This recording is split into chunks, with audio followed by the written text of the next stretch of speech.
بسم اللہ الرحمن الرحیم۔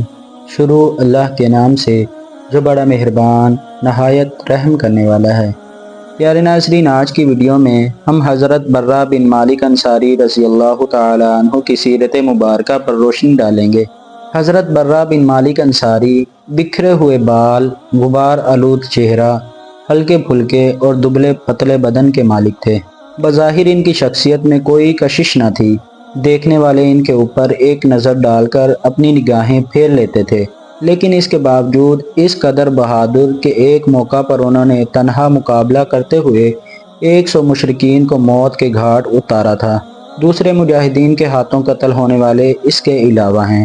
وہ تلوار چلانے کے ماہر، نہایت بہادر اور جنگ کے وقت آگے بڑھ بڑھ کر حملہ کرنے والے تھے۔ اسی لیے حضرت عمر فاروق رضی اللہ تعالی عنہ نے مختلف علاقوں کے گورنروں کو یہ حکم دیا تھا کہ انہیں لشکر مجاہدین کے کسی دستے کا امیر نہ بنایا جائے، کیونکہ اس بات کا اندیشہ ہے کہ وہ بہادری کی وجہ سے انہیں ہلاکت میں ڈال دیں گے۔ یہ ہیں خادم رسول صلی اللہ تعالی علیہ وآلہ وسلم، حضرت انس رضی اللہ تعالی عنہ کے بھائی حضرت برہ بن مالک انصاری رضی اللہ تعالی عنہ۔ ان کی جرأت و شجاعت کے کارنامے اتنے زیادہ ہیں کہ اگر ہم ان کو بیان کرنے لگیں تو واقعات ختم نہ ہوں، لیکن وقت تنگ ہو جائے۔ اس لیے مناسب معلوم ہوتا ہے کہ ان کے بہادرانہ کارناموں میں سے صرف ایک واقعے کا ذکر کر دیا جائے جو ان کے دوسرے کارناموں پر روشنی ڈالنے کے لیے کافی ہو۔ اس واقعے کا آغاز اس وقت سے ہوتا ہے کہ جب رسول اللہ صلی اللہ تعالی علیہ وآلہ وسلم کا انتقال ہوا، عرب قبائل بڑی تعداد میں دین اسلام کو چھوڑ کر اس میں سے بالکل اسی رفتار سے نکلنے لگے جس طرح وہ فوج در فوج اس میں داخل ہوئے تھے، حتیٰ کہ مکہ مکرمہ، مدینہ منورہ، طائف اور ادھر ادھر کے چند قبائل کے سوا جن کے دلوں کو اللہ تعالیٰ نے ایمان پر جما دیا تھا، کوئی بھی اسلام پر باقی نہیں رہا تھا۔ حضرت ابوبکر صدیق رضی اللہ تعالی عنہ ان فتنوں کے سامنے سینہ تان کر کھڑے ہو گئے اور ان سے مقابلے کے لیے بلند اور مضبوط پہاڑ کی طرح ڈٹ گئے۔ ان فتنوں کا مقابلہ کرنے کے لیے انہوں نے مہاجرین و انصار پر مشتمل 11 لشکر بنائے اور ان کے لیے 11 جھنڈے تیار کر کے ان کے امیروں کے حوالے کرتے ہوئے انہیں جزیرہ عرب کے مختلف علاقوں میں روانہ کیا تاکہ وہ مرتدین کو جو اسلام قبول کرنے کے بعد دوبارہ کافر ہو گئے، حق و ہدایت کی راہ پر واپس لائیں، اور دین حق سے پھر جانے والوں کو اگر سمجھانے سے کام نہ چلے تو تلوار کے ذریعے دوبارہ دین حق کی طرف پلٹ آنے پر مجبور کر دیں۔ صورتحال یہ تھی کہ ان مرتدین میں مسلمہ کذاب کا قبیلہ بنو حنیفہ کثرت تعداد، جنگی مہارت اور بہادری و دلیری کے لحاظ سے سب سے زیادہ مضبوط اور انتہائی طاقتور تھا۔ مسلمہ کی حمایت و مدد کے لیے اس کے اپنے قبیلے اور اس کے قریبی قبائل کے 40,000 جنگجو اکٹھے ہو گئے تھے۔ ان کی اکثریت نے مسلمہ پر ایمان لانے کی بجائے محض قبائلی تعلق کی بنا پر اس کی پیروی اختیار کی تھی۔ مسلمہ کذاب وہ بدبخت تھا جس نے حضور صلی اللہ تعالی علیہ وآلہ وسلم کے بعد خود اعلان نبوت کر دیا تھا۔ ہوا یہ کہ مسلمہ نے مسلمانوں کے پہلے لشکر کو جو اس سے لڑنے کے لیے حضرت عکرمہ بن ابی جہل کی قیادت میں نکلا تھا، شکست دے کر الٹے پاؤں واپس ہونے پر مجبور کر دیا۔ ان کی جگہ حضرت ابوبکر صدیق رضی اللہ تعالی عنہ نے حضرت خالد بن ولید رضی اللہ تعالی عنہ کی قیادت میں دوسری فوج روانہ کی، جس میں انہوں نے انصار و مہاجرین میں سے بڑے بڑے صحابہ کرام کو جمع فرمایا۔ اس فوج کے اگلے دستے میں حضرت برہ بن مالک انصاری اور کچھ دوسرے بہادر اور جانباز مسلمان مجاہدین شامل تھے۔ دونوں فوجیں نجد میں یمامہ کے مقام پر ایک دوسرے کے ساتھ ٹکرائیں اور جنگ شروع ہونے کے تھوڑی ہی دیر بعد مسلمہ کا پلہ بھاری ہونے لگا۔ مسلمان کچھ پریشان ہو کر اپنی جگہ سے ہٹنے لگے، یہاں تک کہ مسلمہ کے ساتھیوں نے آگے بڑھ کر حضرت خالد بن ولید کے خیمے پر حملہ کر دیا اور اسے جڑ سے اکھاڑ پھینکا، اور اگر بنو حنیفہ ہی کے ایک شخص مجاعہ نے ایمان نہ دی ہوتی تو انہوں نے ان کی بیوی حضرت ام تمیم کو قتل بھی کر دیا ہوتا۔ اس وقت مسلمانوں کو زبردست خطرے کا احساس ہوا۔ انہوں نے بڑی شدت کے ساتھ اس بات کو محسوس کیا کہ اگر وہ مسلمہ سے شکست کھا جاتے ہیں تو آج کے بعد نہ کوئی اسلام کی حمایت میں کھڑا رہ سکے گا، نہ پورے جزیرہ عرب میں خدائے وحدہ لا شریک کی عبادت ممکن ہوگی۔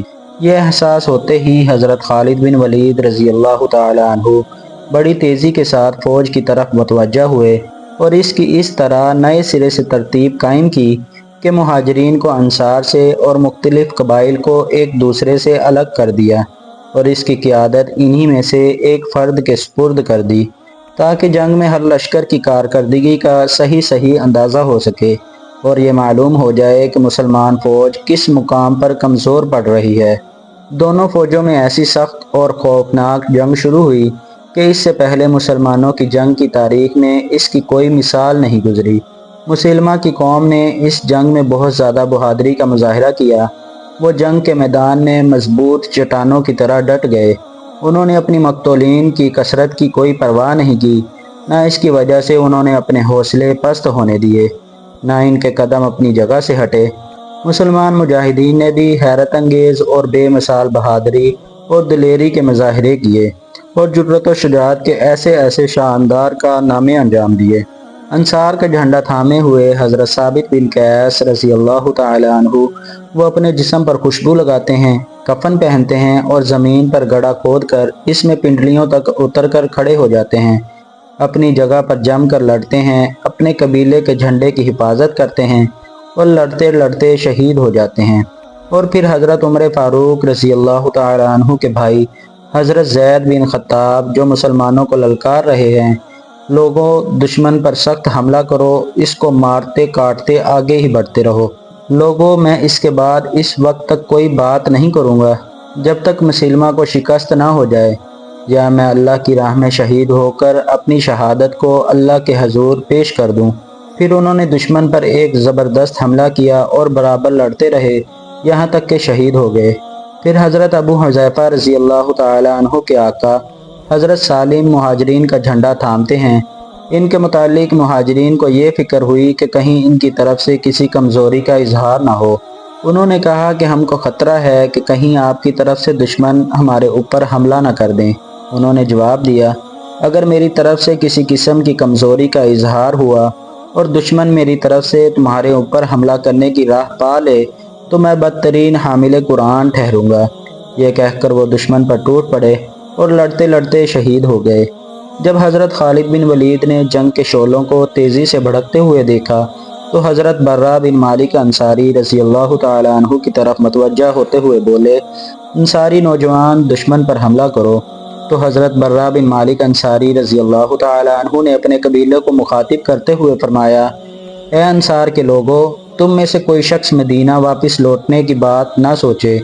آج کے بعد تمہارے لیے مدینہ نہیں ہے، آج تو صرف اللہ وحدہ لا شریک کی رضا کی طلب ہے اور پھر جنت ہے۔ پھر انہوں نے مشرکین پر حملہ کر دیا۔ اس حملے میں ان کے قبیلے کے لوگوں نے ان کا بھرپور ساتھ دیا۔ وہ صفوں کو چیرتے، تلوار چلاتے اور دشمن کی گردنوں پر اس تلوار کی تیزی آزماتے رہے، یہاں تک کہ مسلمہ اور اس کی فوج کے قدم اکھڑ گئے اور انہوں نے بھاگ کر اس باغ میں پناہ لی جو اس کے بعد تاریخ میں حدیقۃ الموت کے نام سے مشہور ہوا، یعنی کہ موت کا باغ، اس لیے کہ اس روز اس باغ میں بہت کثیر تعداد میں لوگ قتل ہوئے اور لاشوں کے ڈھیر لگ گئے تھے۔ حدیقۃ الموت ایک بہت وسیع و عریض باغ تھا اور اس کی فصلیں بہت زرخیز اور اونچی تھیں۔ مسلمہ اور اس کے ہزاروں ساتھیوں نے اس میں پناہ لینے کے بعد اس کے دروازے اندر سے بند کر لیے اور اس کی اونچی دیواروں کے پیچھے خود کو محفوظ کر لیا اور اندر سے مسلمانوں پر تیروں کی بارش کرنے لگے۔ اس وقت اسلام کے بہادر سپاہی حضرت برہ بن مالک انصاری رضی اللہ تعالی عنہ آگے بڑھے اور فرمایا، لوگوں مجھے ڈھال پر بٹھا کر نیزوں کے سہارے اوپر اٹھاؤ اور دروازے کے قریب باغ کے اندر پھینک دو، تاکہ یا تو میں شہادت کا درجہ حاصل کر لوں یا پھر تمہارے لیے دروازہ کھول دوں۔ حضرت برہ رضی اللہ تعالی عنہ نہایت ہلکے پھلکے اور دبلے پتلے تھے۔ وہ فوراً ایک ڈھال پر بیٹھ گئے اور کئی نیزوں نے انہیں اوپر اٹھا لیا اور ان کو حدیقۃ الموت کے اندر مسلمہ کے ہزاروں فوجیوں کے درمیان پھینک دیا گیا۔ اندر پہنچتے ہی وہ دشمنوں کے اوپر بجلی بن کر گرے۔ وہ دروازے کے پاس برابر لڑتے رہے اور ان کی گردنیں تلوار سے قلم کرتے رہے، یہاں تک کہ انہوں نے 10 آدمیوں کو قتل کر دیا اور دروازہ کھول دیا۔ اس وقت ان کے جسم پر تیروں اور تلواروں کے 80 سے زیادہ زخم تھے۔ مسلمانوں نے دیواروں اور دروازوں کے راستے حدیقۃ الموت پر حملہ کر دیا اور اس میں پناہ لینے والے مرتدین کو اپنی تلواروں سے قتل کرنا شروع کر دیا اور تقریباً 20,000 مرتدین کو ہلاک کرنے کے بعد مسلمہ تک پہنچ گئے اور اسے بھی موت کے گھاٹ اتار دیا۔ حضرت برہ رضی اللہ تعالیٰ عنہ کے زخموں کا علاج کرنے کے لیے ان کو خیمے میں اٹھا کر لایا گیا۔ حضرت خالد بن ولید علاج کے سلسلے میں 1 ماہ تک ان کے پاس ٹھہرے رہے، یہاں تک کہ اللہ تعالیٰ نے ان کو شفائے کاملہ سے نوازا اور ان کے ہاتھوں مسلمانوں کو شاندار فتح عنایت فرمائی۔ حضرت برہ بن مالک شہادت کے عظیم درجے کو پانے کی آرزو کو ہمیشہ اپنے سینے سے لگائے رہے اور برابر اس کی کوشش میں لگے رہے جو حدیقۃ الموت کے روز ان کو حاصل ہوتے ہوتے رہ گئی تھی۔ وہ اپنے اس عظیم مقصد کو حاصل کرنے اور نبی کریم صلی اللہ تعالیٰ علیہ وآلہ وسلم کی ملاقات سے سرفراز ہونے کے لیے بہت سے معرکوں میں شریک ہوئے اور ان میں خطرناک ترین مواقع پر پہنچ کر لڑتے رہے۔ آخرکار وہ وقت آ گیا جب مسلمانوں نے ایران کے مشہور شہر تستر کو فتح کرنے کے لیے اس کا محاصرہ کر لیا۔ اہل فارس ایک نہایت مضبوط قلعے میں پناہ لیے ہوئے تھے اور مسلمانوں نے اس کو چاروں طرف سے اپنے گھیرے میں لے لیا تھا۔ جب محاصرہ کا یہ سلسلہ کافی طویل ہو گیا اور اہل ایران کی پریشانیاں حد سے بڑھ گئیں تو وہ قلعہ کی دیواروں سے لوہے کی زنجیریں لٹکانے لگے جن کے سروں سے لوہے کی کنڈیاں آگ میں تپا کر انگاروں کی طرح سرخ کر دی جاتی۔ وہ نوکیلی اور گرم کنڈیاں مسلمانوں کے جسموں پر دھس جاتی اور اس میں پھنس کر رہ جاتی اور ایرانی اوپر سے زنجیروں کے ذریعے ان کو اپنی طرف کھینچ لیتے تھے۔ ان کنڈیوں میں پھنس کر مسلمان یا تو شہید ہو جاتے یا شدید زخمی ہو جاتے۔ انہی میں سے ایک کنڈی حضرت برہ رضی اللہ تعالیٰ عنہ کے بھائی حضرت انس بن مالک کے جسم میں دھنس گئی۔ یہ دیکھتے ہی حضرت برہ رضی اللہ تعالیٰ عنہ قلعے کی دیوار کی طرف لپکے اور جھپٹ کر اس زنجیر کو مضبوطی کے ساتھ پکڑ لیا جو ان کے بھائی کو اٹھائے لیے جا رہی تھی۔ وہ اس کو اپنے بھائی کے جسم سے نکالنے کی کوشش کرتے رہے۔ اس کوشش میں ان کے دونوں ہاتھ بری طرح جل گئے مگر انہوں نے اس کی کوئی پرواہ نہیں کی اور اپنے بھائی کو اس کنڈی کی گرفت سے چھڑائے بغیر زنجیر کو اپنے ہاتھوں سے نہیں چھوڑا۔ بھائی کو نجات دلانے کے بعد وہ زمین پر گر پڑے۔ اس وقت ان کے ہاتھوں کا سارا گوشت جل چکا تھا اور صرف ہڈیاں باقی رہ گئی تھیں۔ اس غزوے کے موقع پر حضرت برہ بن مالک انصاری رضی اللہ تعالیٰ عنہ نے دعا کی تھی کہ اللہ تعالیٰ ان کو شہادت عطا فرمائے۔ ان کی یہ دعا بارگاہ رب العزت میں قبول ہوئی اور ان کی وہ دلی تمنا پوری ہو گئی جس کو وہ مدتوں سے اپنے سینے سے لگائے ہوئے تھے۔ وہ میدان جنگ میں شہید ہو کر گرے اور اللہ کے دیدار کی قیمتی اور قابل رشک نعمت سے سرفراز ہوئے۔ اللہ تعالیٰ حضرت برہ بن مالک انصاری رضی اللہ تعالیٰ عنہ کے چہرے کو جنت میں خوش و خرم اور سبز و شاداب اور تر و تازہ رکھے اور اپنے نبی صلی اللہ تعالیٰ علیہ وآلہ وسلم کے دیدار سے ان کی آنکھیں ٹھنڈی کرے، ان سے راضی ہو جائے اور ان کو خوش کر دے، آمین۔